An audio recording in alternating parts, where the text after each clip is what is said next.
ASN, TNI, Polri, baik tidaknya kinerjanya tergantung hatinya. Kalau hatinya sehat, tutur katanya baik, sifatnya baik, perangainya baik. Kalau hatinya sehat. Tapi kalau hatinya sakit, tutur katanya menjengkelkan, kehadirannya menjengkelkan, perbuatannya merugikan orang.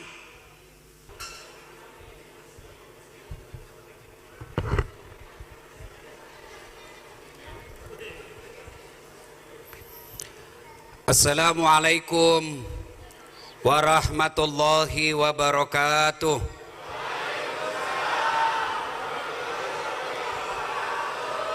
Alhamdulillah, alhamdulillahi rabbil alamin, wabihi nasta'inu ala umurid dunya waddin.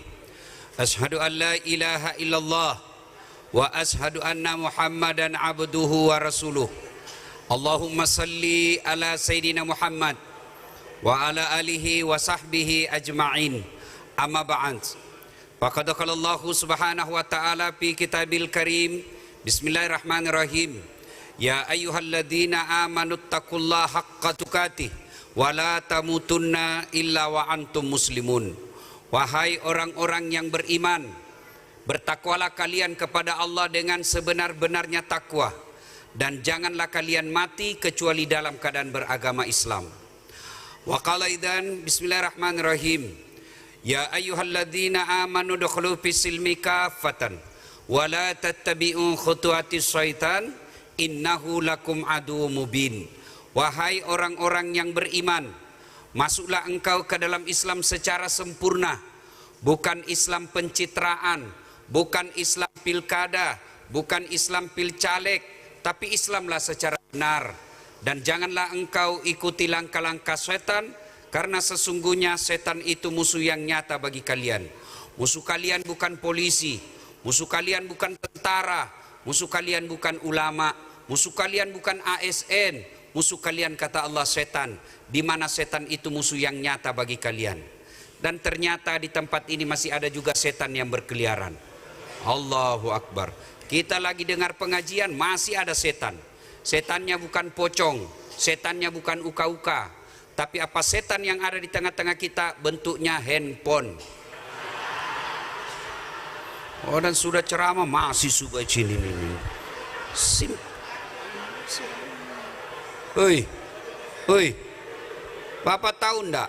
Saya sampai ke sini luar biasa perjuangan saya, Pak. Dari Sulawesi 2 jam lebih naik pesawat subuh-subuh. Lalu ke Medan dulu karena ada acara Medan. Lalu ke sini tengah malam sampai belum rehat dengan baik, datang lagi ke sini. Untuk apa? Menghargai ulang tahun Kabupaten Karawang. Begitu penghargaan saya. Ketemu lagi bupatinya yang luar biasa cuap-cuapnya. Allahu Akbar. Hah? Maka tolong hargai juga perasaan saya, Pak. Orang Islam itu menghargai tamunya. Bagaimana cara menghargainya? Simpanlah dulu itu HP-mu. Ibu-ibu pegang HP, saya doakan suamimu kawin lagi. Simpan dulu HP. Ustadz, kita mau dokumen Ustadz, supaya kita bisa dengar. Kalau ibu rekam dari jarak 10 meter, HP-mu kabur. Kameranya sudah tua, suaranya tidak jelas. Pasti rekamannya tidak beres. Bagaimana caranya? Nih, ada kamera saya bawa. Bagus. Gimana nontonnya Ustadz? Gampang. Buka YouTube. Tulis Tablik Akbar HUT Kabupaten Karawang. Keluarlah itu ceramah saya di YouTube. Sudah itu jangan lupa like and share. Bu. Kalau kau follow artis, apa yang kau dapat?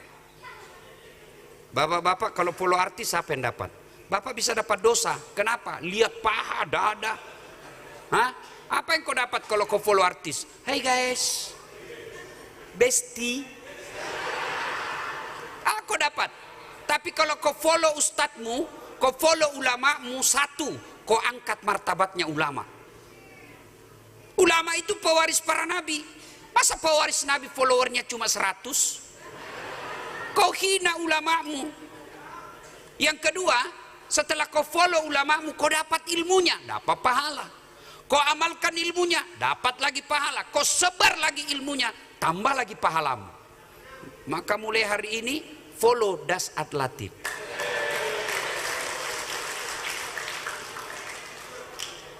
Simpan dulu HP Pak ya, simpan ya.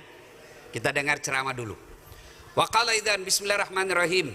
Innallaha wa malaikatahu yusalluna 'alan nabi.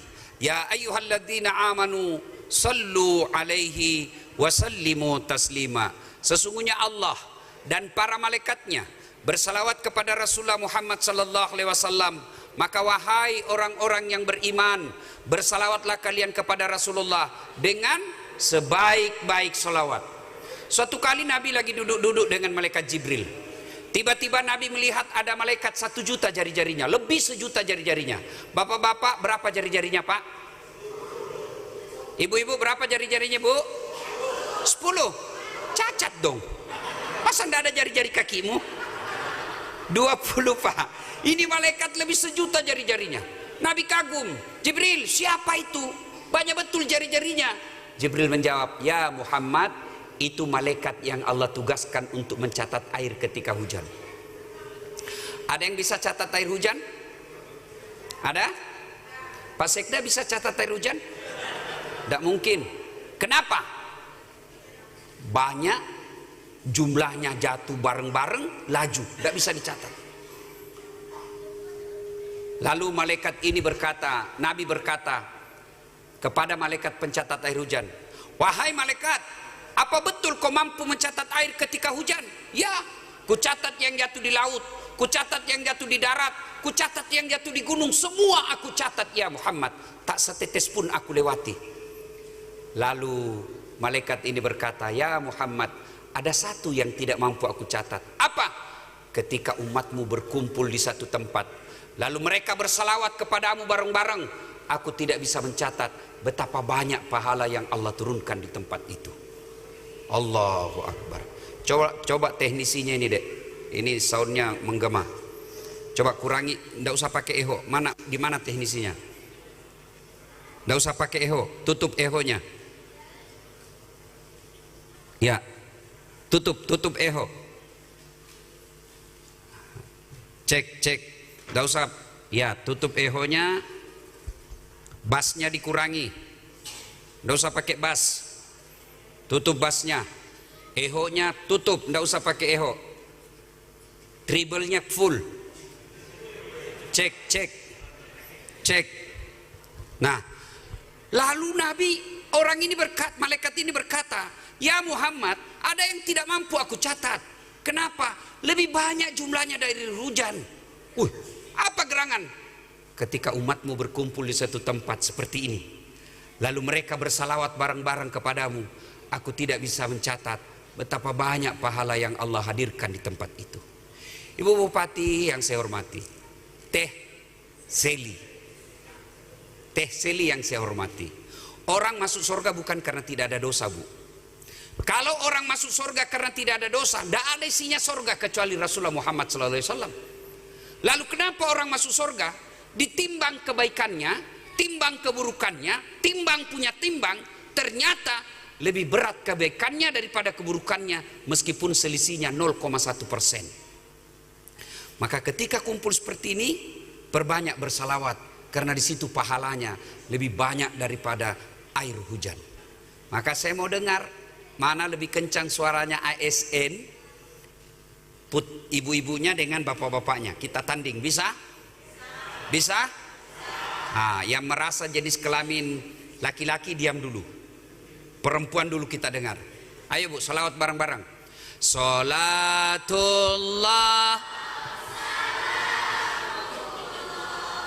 ala toha rasulillah.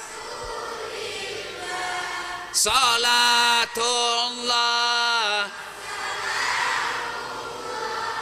ala Yasin.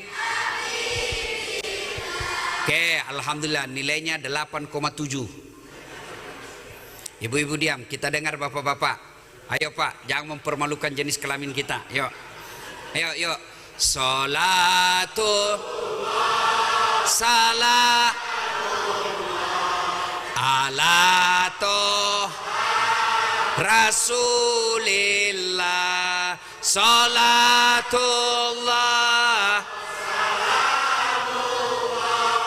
ala Yasin.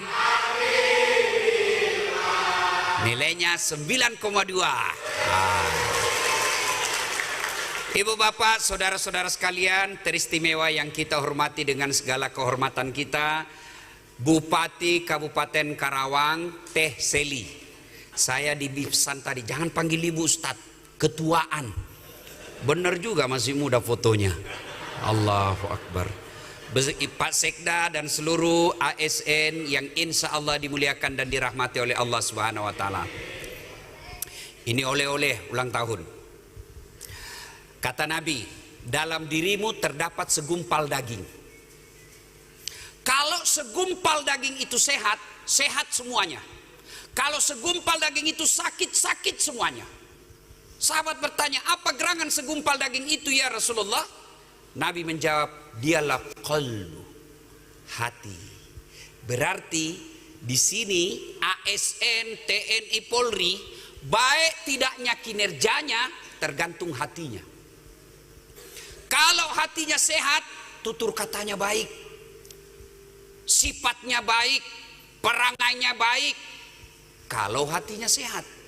Tapi kalau hatinya sakit, tutur katanya menjengkelkan, kehadirannya menjengkelkan, perbuatannya merugikan orang. Berarti kalau begitu, ada orang yang sehat hatinya, ada orang yang sakit hatinya. Betul. Nah, kita yang hadir di sini sakit atau sehat? Cepatnya sehat. Sakit atau sehat?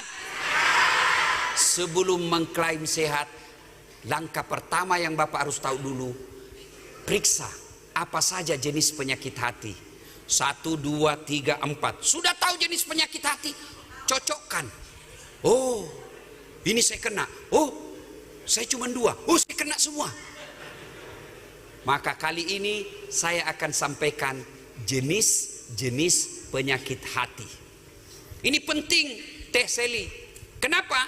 Karena tidak ada orang masuk neraka karena penyakit fisik. Kenapa masuk neraka pada saat COVID? Nggak mungkin.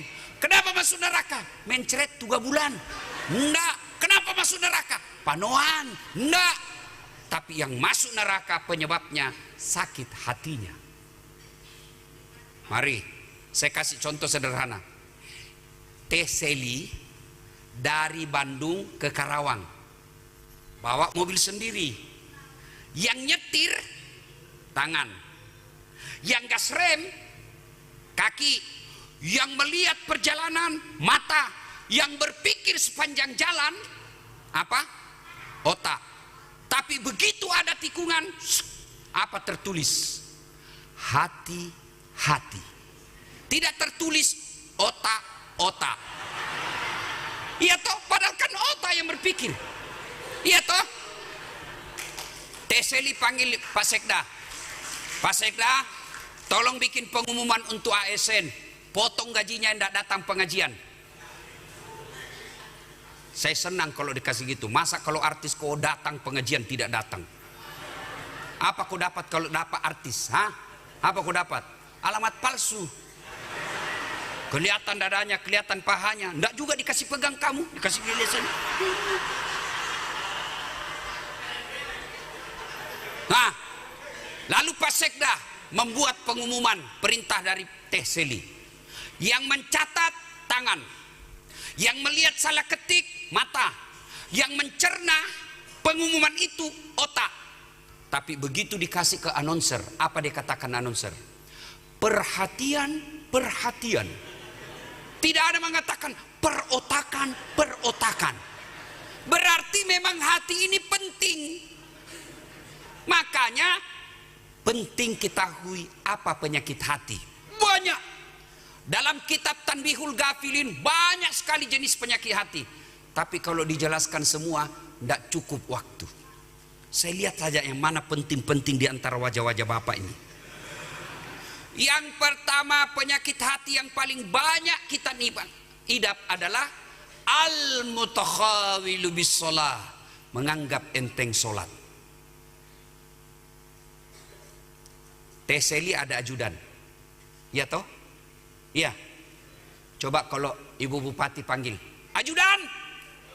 Itu ajudan biar lagi duduk baring-baring, makan kacang, langsung lompat. Siap bu. Kalau perlu dia telan hidup-hidup itu dulu. Ya toh? Iya. Iya.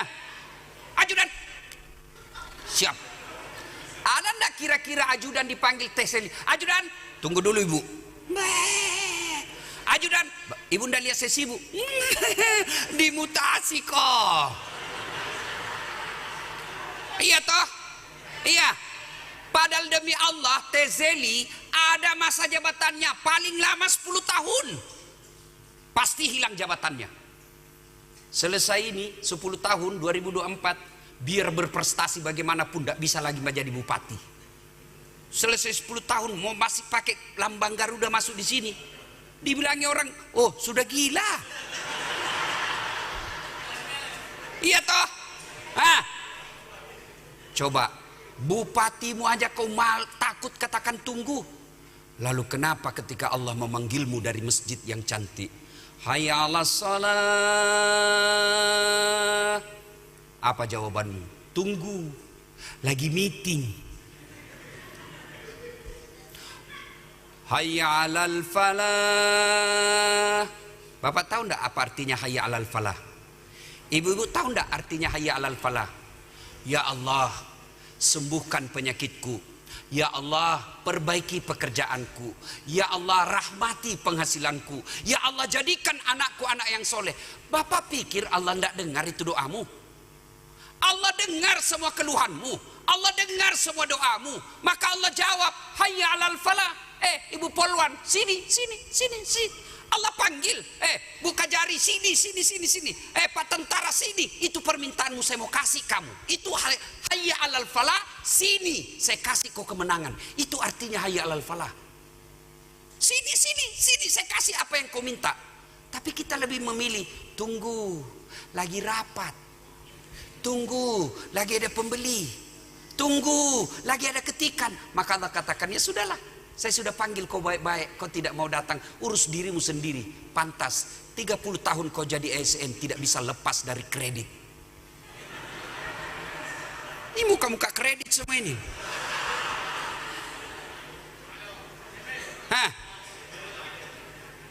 Mana ada ASN, tidak ada. Mana ada ASN yang tidak di koperasi.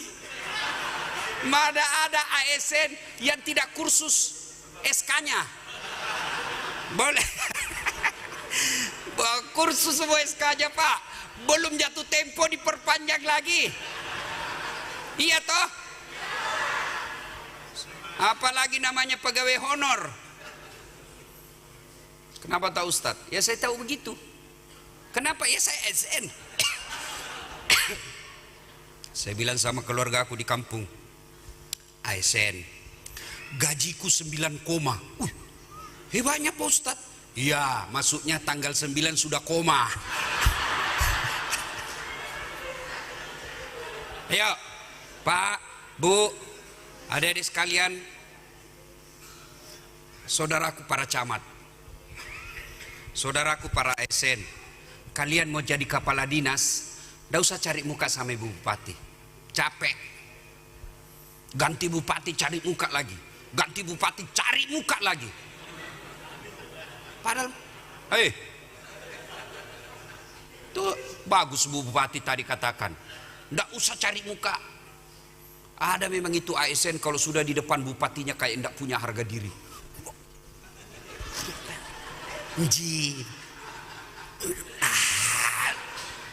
Itu feodal. Saya yakin Teseli tidak seperti itu. Kerja aja yang baik, berdoa kepada Allah. Tidak ada artinya kekuatan bupati kalau Allah yang tolong kamu. Kecil buat Allah angkat kamu jadi camat. Kecil buat Allah jadikan kau kepala dinas. Allah cuma minta, perbaiki sholatmu. Saya kasih kau apa yang kau mau. Maka, pertama penyakit yang paling banyak kita idap nganggap enteng sholat. Apa alasan bapak tidak mau sholat? Coba, Ustadz kita lagi tugas, Ustadz dinas, naik pesawat, Allah kasih keringanan, namanya tayamum. Kok sholat tidak perlu wudhu? Bagaimana kita mau wudhu kalau di atas pesawat? Ya tayamum. Letakkan telapak tangan di dinding, usap wajah, 1 sudah sah, 3 kali lebih baik. Letakkan lagi telapak tangan di dinding, usap tangan kanan, kiri, selesai. Sudah, sholat, kasih tahu di sampingmu. Jangan kau ganggu saya lagi sholat. Allahu Akbar. Sholat duduk namanya. Tapi kita dalam perjalanan mobil, Ustaz, mobil tidak mau singgah. Tidak mungkin sopir mobil tidak kata, Bang, Kang, singgah dulu Kang, saya mau sholat. Pasti dikasih singgah. Ustaz, saya lagi sariawan. Ya sudah, kau sholat sariawan. Allahu Akbar. Oh, Malik yuk. Allah tahu kau lagi sholat, lagi sakit gigi. Apa lagi alasanmu? Ustaz, saya tidak ada bacaan sholat, saya hafal. Dari kecil saya tidak pernah belajar sholat. Sekarang saya tobat. Wala tai'asu min rauhillah, kata Allah. Jangan kau putus asa. Gimana caranya? Sholat datang berjamaah. Bapak tahu enggak bacaan yang wajib dalam sholat? Bapak tahu bacaan yang wajib dalam sholat? 1, takbiratul ihram, Allahu Akbar. Keterlaluan bapak jadi orang Islam kalau enggak hafal itu. 2, Al-Fatihah. 3, 2 kalimat syahadat, asyhadu an la ilaha illallah wa asyhadu anna muhammadar rasulullah. Yang keempat, Allahumma salli ala sayyidina Muhammad wa ala ali sayyidina Muhammad. Yang kelima, salam, assalamualaikum. Selesai. Itu pun saya tidak hafal, Ustaz. Kau datang berjamaah di masjid. Kalau imam sudah baca, semua bacaanmu diwakili imam. Diam aja kau. Akbar. Amin. Diam lagi. Allahu Akbar. Selesai. Kenapa sholat penting Pak Sekda? Karena sholat puncak penghambaan kepada Allah. Artinya apa? Tidak boleh ada kegiatanmu lain ketika kau sholat, kecuali kau menghamba kepada Allah. Puasa, bapak-bapak puasa boleh enggak ada kegiatan lain? Boleh enggak? Boleh. Puasa sambil dagang? Boleh. Ibu-ibu, boleh enggak haji ada kegiatan lain? Boleh. Dagang, haji, tawaf, boleh ada kegiatan lain. Tawaf sambil nyanyi boleh. Labbaik Allahumma labbaik, labbaik alas. Boleh. Ya. Bayar zakat boleh enggak ada kegiatan lain? Boleh, bayar zakat sambil nyanyi. Insaflah wahai manu. Pak Imam, enggak tahu mana duit saya. Bila dirimu bernoda. Boleh. Puasa sambil nunggu buka puasa sambil nyanyi boleh enggak? Boleh. Bila kamu di sisiku, hati rasa syahdu. Boleh. Tapi sholat boleh ada kegiatan lain? Boleh? Enggak boleh. Allahu Akbar. Begadang jangan begadang. Itulah sebabnya sholat ini penting. Karena disitulah ibadah satu-satunya. Tidak boleh ada kegiatan lain kecuali kau menghamba kepada Allah. Maka saudaraku sholat, ya, saudaraku ASN, perbaiki aja deh sholatmu. Masa Allah bikin sulit orang baik sholatnya? Tuhan apa itu? Tuhan apa yang membuat hidupnya buruk orang yang rajin sholatnya? Tidak mungkin. Kenapa rumah tangga saya tidak pernah bahagia? Tidak sholat. Kenapa pekerjaan saya selalu masalah? Sholatmu tidak beres. Maka saudaraku, perbaiki sholat. Bapak-bapak, biarkan anak kita pegawai honor tapi dia rajin sholat daripada sudah eselon tidak pernah sholat. Ada pegawai honor di sini. Namanya PTT, pegawai tidak tetap. 5 tahun kemudian TTP, tetap tidak pegawai.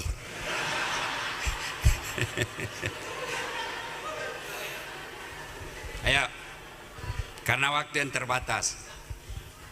Satu sholat. Pak, Bu, di akhirat nanti ketika seluruh pengantar kubur sudah balik, pertama Allah periksa sholat. Allah tidak tanya berapa gajimu, kamu wafat berapa, golonganmu, golongan apa, enggak. Yang pertama Allah tanya sholatnya.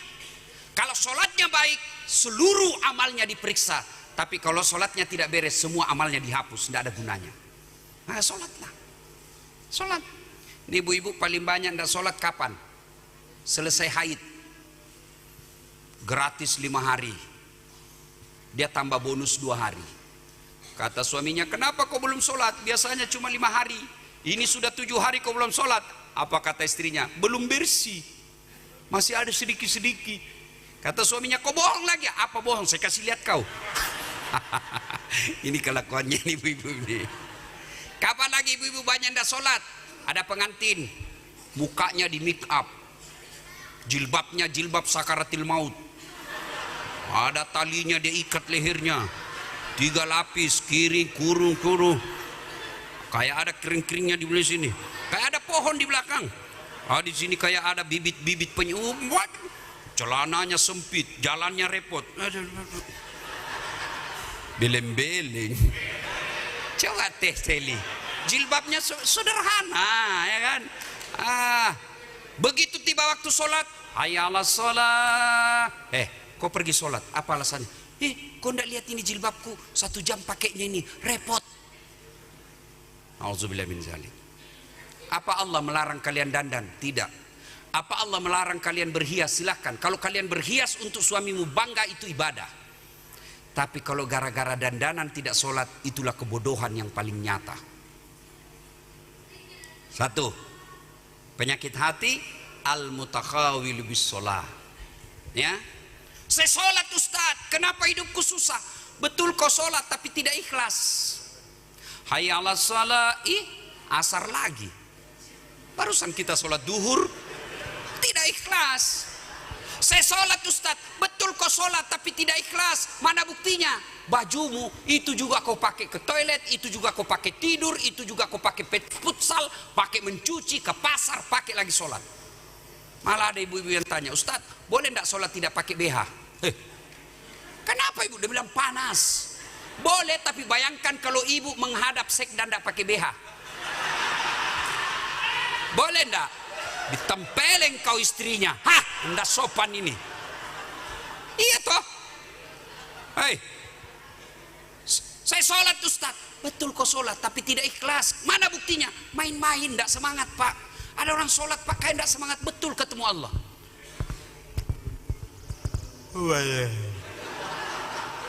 Iya karena ihdinas. Bapak ketawa membayangkan diri sendiri toh. Ada juga sholat terlalu Allahu Akbar. Saya serius Pak. Kalau hidup Bapak baik seperti yang Bapak harapkan, tidak usah cari kambing hitam.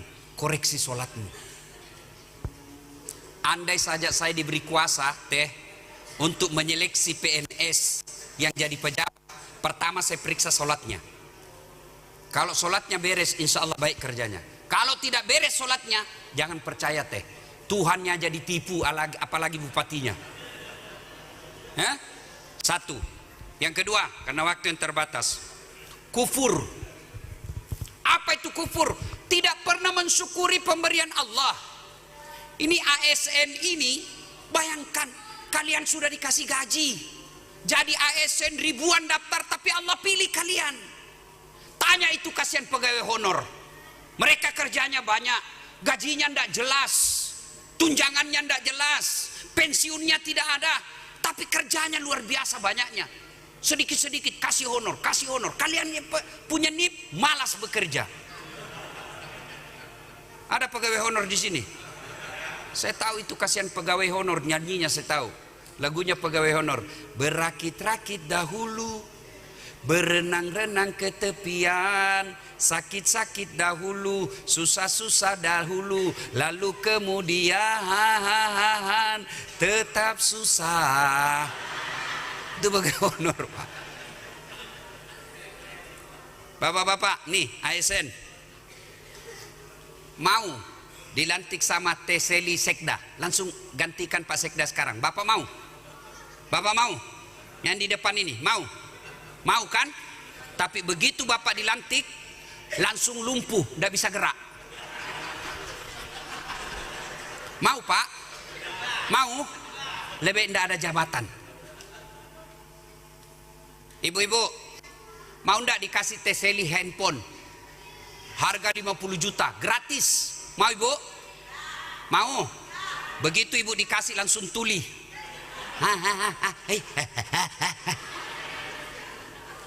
Mau tidak dikasih sama Pak Sekda motor harga 50 juta? Kalau perlu mobil, mau tidak? Tapi begitu dikasih kuncinya langsung tidak bisa melihat. Maka jangan pernah mengatakan saya miskin, saya tidak punya apa-apa. Kita semua ini kaya. Apa kekayaan kita? Kata Allah, fi ahsani takwim. Nih badanmu yang baik. Bapak-bapak, ini yang di depan saya ada nikmat yang selalu kita lupa, Pak. Nikmat gigi.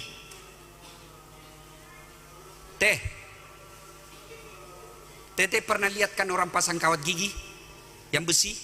Itu harganya Pak 50 juta. Tapi apakah kawat gigi yang mahal? Bukan. Tapi apa yang mahal teh? Gigi.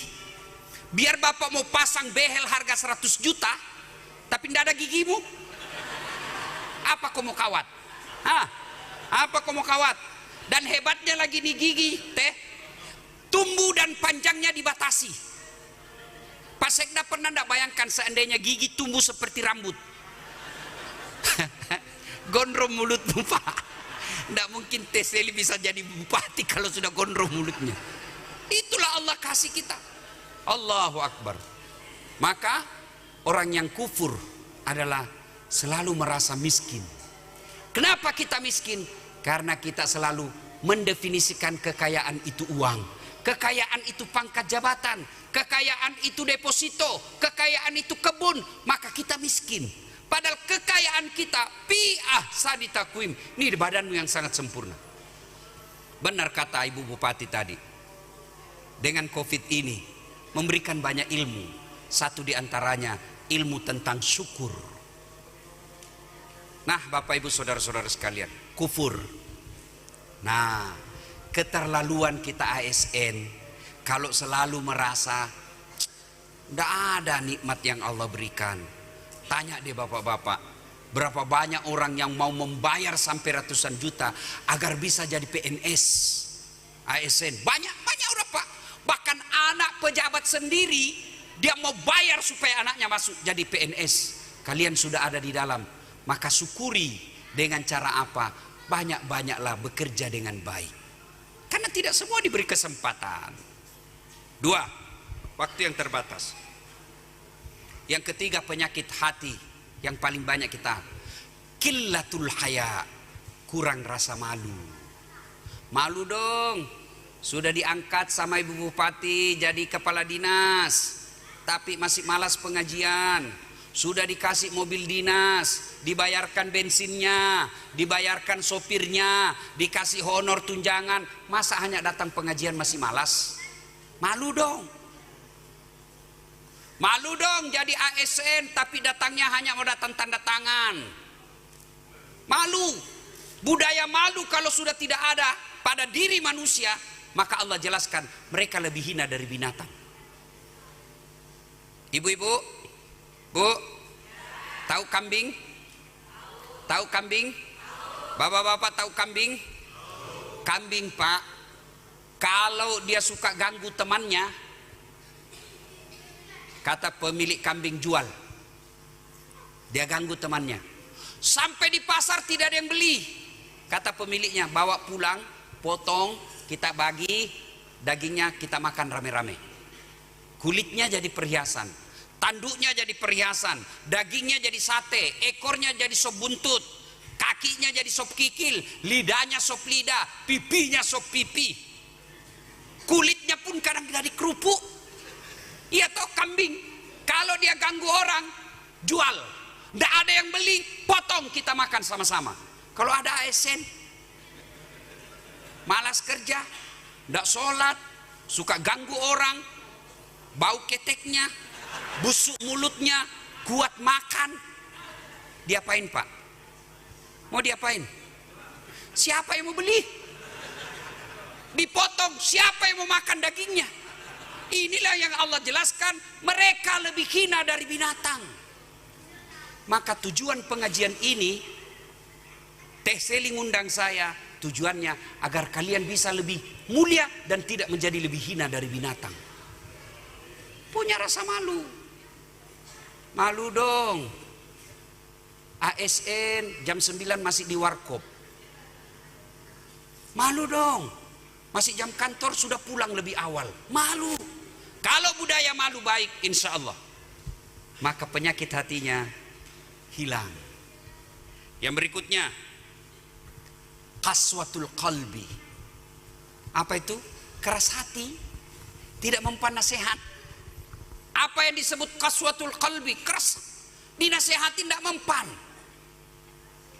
Selesai dengar ceramah, malah diberitahu sama panitianya, siapa undang tadi itu Ustaz Dasat?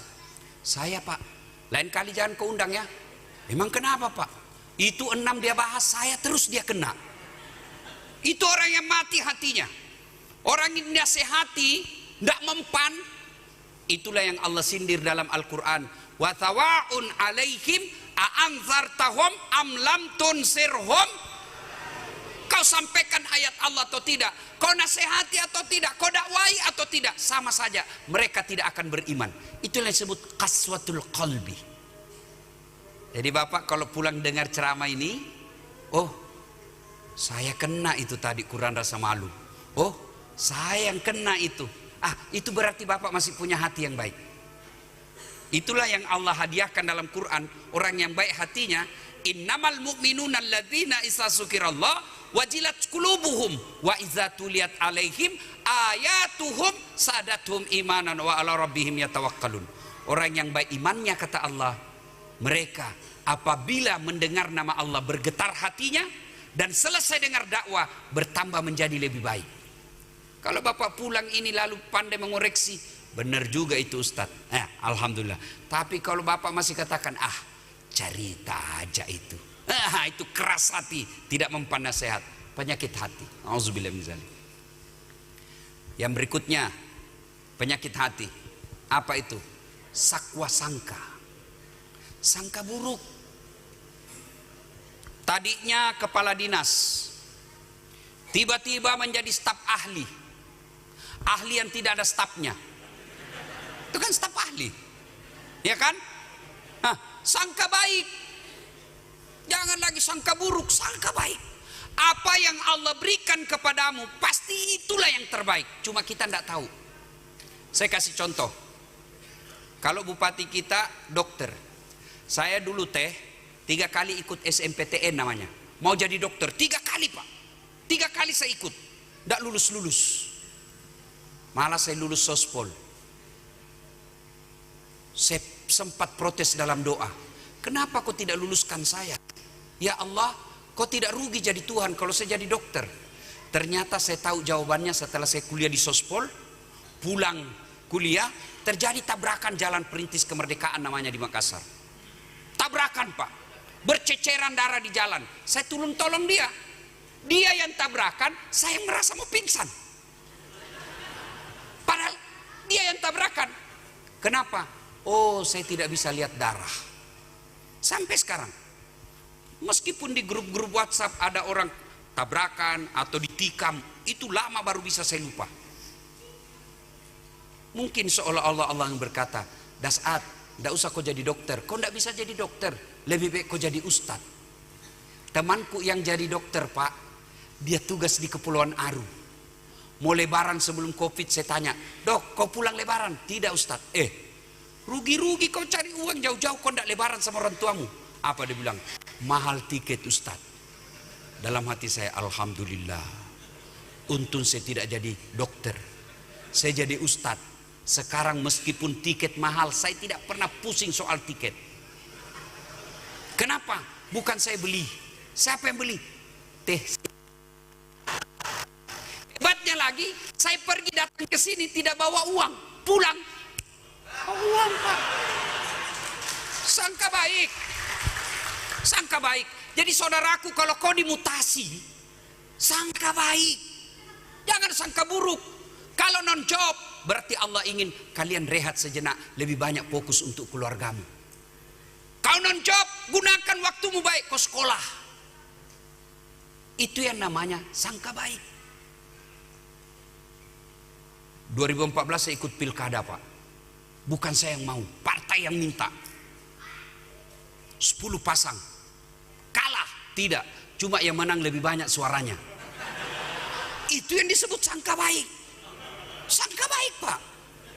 Andai saja saya menang waktu itu, mungkin saya paling repot setiap ada datang pejabat dari Jakarta. Ya siapa.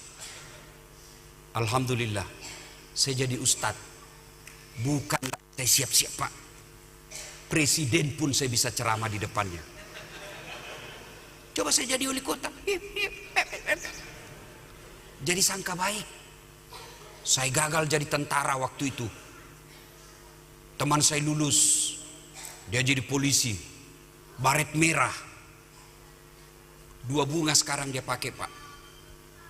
Saya lulus pakai baret putih. Alhamdulillah dengan baret putih yang saya pakai, mulai baret hitam sampai baret merah, saya ceramai semua di depan saya, Pak. Maka bersangka baik. Maka ketika ada hari ini kau dapati sangka baik, biasa baru kita tahu, oh, ini hikmahnya. Kalau Bapak harus hidup sesuai yang Bapak mau, untuk apa ada Tuhan di dunia? Kan biasanya kita kan ASN, saya mau begini, dari pegawai biasa jadi kepala bagian. Sudah jadi kepala bagian, mau jadi kepala dinas. Sudah jadi kepala dinas, mau jadi sekda. Sudah jadi sekda, mau jadi bupati. Sudah jadi bupati, mau 2 periode. Sudah 2 periode, mau jadi gubernur. Kan memang begitu. Tapi kita ada program, tidak diberi Allah. Percaya, apa yang kita minta tidak baik. Sangka baik. Sangka baik. Ibu-ibu, kalau kau selalu sangka buruk, tidak bakal kau dapat kebahagiaan dalam rumah tangga. Pasti itu. Sangka baik.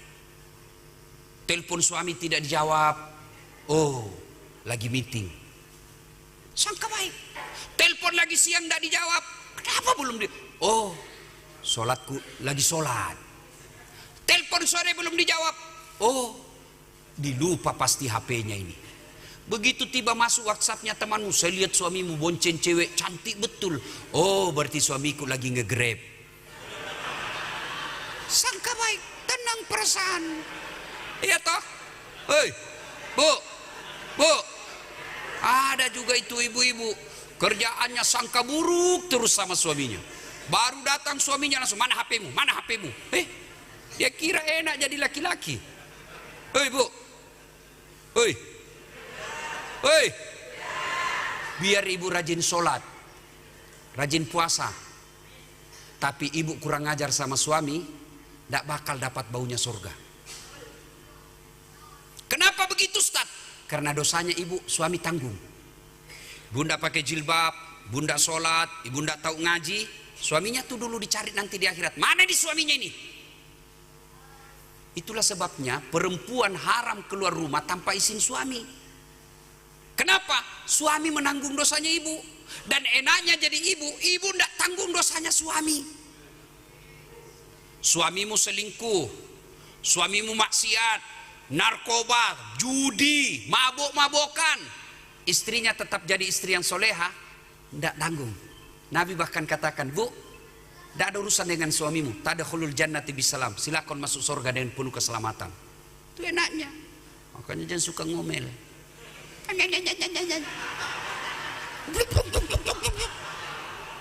Bapak, rumus juga ini Pak, saya kasih rahasia, jangan kasih tahu yang tidak datang.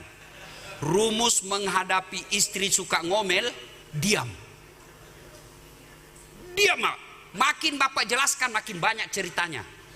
Apalagi kalau dia bilang sudah pokoknya, diam saja kau Pak. Nggak ada lagi akalnya itu. Pokoknya, diam saja, diam. Kalau perlu makan obat tidur. Karena ini perempuan ini ahli sejarah Pak. Dijelaskan satu, selesai, muncul pertanyaan dua. Selesai yang kedua, muncul pertanyaan tiga. Selesai semua, dia ungkit lagi. Itu 5 tahun yang lalu. Padahal sudah selesai Pak, dia ungkit lagi. Itulah perempuan, maka dia ahli sejarah. Karena perempuan ahli sejarah, tugasnya Bapak jangan bikin sejarah.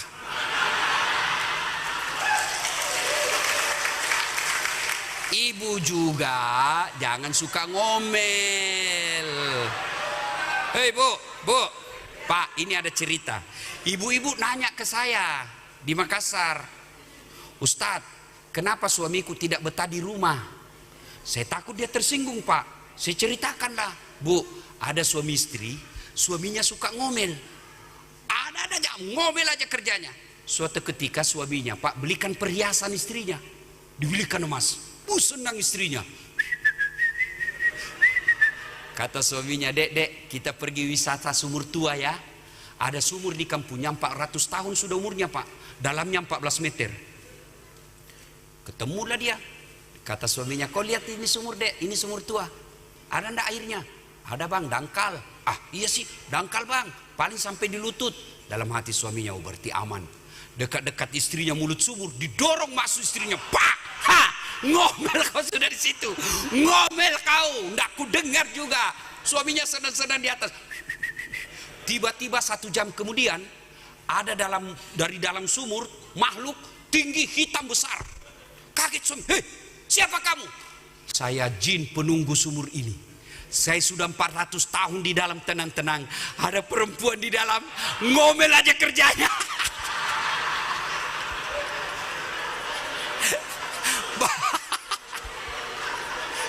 Bayangkan, jin aja lari Pak.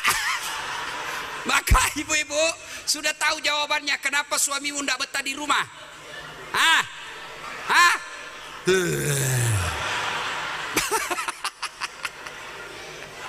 Maka Bu, jangan suka ngomel. Bapak juga kalau istri ngomel, kalau istrimu suka ngomel, hakul yakin berarti istrimu perempuan. Karena memang itu kelemahannya perempuan, suka ngomel. Maka rumusnya sabar. Tidak usah dijelaskan, sabar aja. Kalau dia marah, diam. Saya kalau istri saya sudah mulai marah, langsung ku peluk. Peluk erat-erat, ku cium lalu ku menyanyi. Bila kamu di sisiku, hati rasa syahdu. Wah, dia ketawa sudah itu Pak. Masih marah, ku peluk lagi kerat-erat, baru ku menyanyi lagi. Insaflah wahai manusia. Berhenti dia Pak.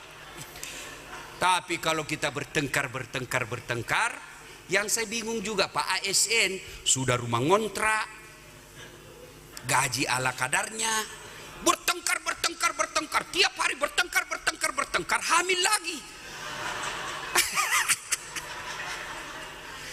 Ibu, jadi hilangkan sakwa sangka. Tidak ada kebahagiaan rumah tangga bagi orang yang sakwa sangka. Begitu juga di kantor kita ini di Karawang, selama banyak pegawainya yang selalu berburuk sangka, pasti kinerjanya tidak baik. Sangka baik. Dan yang berikutnya, penyakit hati yang paling bakil, pelit. Percayalah Pak, Ibu Bapak, tidak ada orang senang orang pelit. Tidak ada. Bahkan orang pelit sekalipun tidak senang sama orang pelit. Ya, ibu-ibu nih, oleh Bu. Kalian kalau mau tolak bala, sedekah. Kenapa ya suamiku begini? Tidak usah kau curhat di Facebook. Tidak usah kau curhat sama tetanggamu. Tidak usah kau curhat sama ibu bupati. Curhatmu kepada Allah dalam salat hajat. Lalu lengkapi supaya tolak bala, sedekah. Sittatu asyain tasidu fil umur, kata Nabi. Ada 6 sifat yang membuat umurmu jadi panjang dan kau tertolak dari bencana. Satu diantaranya sedekah. Bapak-bapak, sedekahlah. Begitu Bapak terima apa itu tadi yang dipotong 10%, begitu Bapak dapat sedekah, Sedekah itu tolak bala. Mungkin saja ada kehilapan kita di 2024 akhirnya ditangkap. Tapi karena Bapak sedekah, sedekah itu tolak balanya. Sedekahlah. Ibu-ibu nih, kalau ibu meninggal, siapa yang pakai emasmu? Anak, istri kedua. Kawin lagi suamimu. Apa anak? Pasti kawin lagi. Oh, Teh Seli, istri saya dengar ceramah saya ini. Ustadz, jadi kalau saya lebih dulu nanti meninggal, Ustadz kawin lagi. Ku peluknya dia lalu su sampaikan dengan baik, sayangku, kau dengar baik-baik ya. Jangankan kau meninggal, kau masih hidup saja, saya selalu berpikir kawin lagi. Apalagi kalau kau sudah mati. Kan sedekahlah. Sedekah. Bapak-bapak nih yang masih muda, ASN, kau meninggal, siapa dimati cicilan rumahmu? Suaminya dia kawin lagi. Jangan berpikir bahwa hanya laki-laki yang kawin lagi ketika meninggal pasangannya, perempuan juga. Sedekahlah, tolak bala. Bapak, tidak ada orang bangkrut gara-gara sedekah. Tidak ada orang bangkrut gara-gara sedekah. Maka bersedekahlah. Maka tepat sekali ulang tahun Karawang kali ini ada program pemerintah kita menyantuni yatim piatu sebanyak 300 orang lebih. Itu yang real. Gajinya Bapak belum tentu Bapak punya, tapi yang nyata kita miliki harta yang telah kita sedekahkan. Sedekah tidak mesti banyak, sedekah tidak mesti jutaan.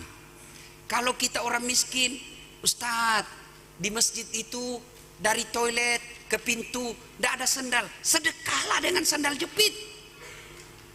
Itu kudungnya masjid Ustadz dari warna putih sudah coklat, ya sedekah, bawa kudung sholat di situ. Maka sedekah. Kalau tidak ada duit sedekah, apa sedekahnya ASN? Bekerjalah dengan baik. Itulah sedekahnya. Apa sedekahnya bupati? Sedekahnya bupati bukan honor, bukan duit. Berapa gajinya bupati? Tapi sedekahnya bupati, bikinlah masyarakat sejahtera, perhatikan apa yang dibutuhkan. Kalau sudah berikhtiar, tawakal ilallah, berserah dirilah kepada Allah Subhanahu wa taala. Ibu bapak saudara-saudara sekalian, banyak sebenarnya penyakit hati, tapi waktu jualah yang membatasi kita. Silakan, sudah tahu jenis-jenis penyakit hati, silakan bapak cek. Oh, saya kena 1. Oh, saya cuma 2. Oh, saya kena semua. Jangan putus asa. Selama ajal belum menjemput, selama itu Allah masih memberikan kesempatan untuk berbuat baik. Bagaimana cara mengobati hati? Ala bizikrillahi tatma'innul qulub. Ketahuilah, dengan berzikir kepadaku maka hatimu akan jadi tenang.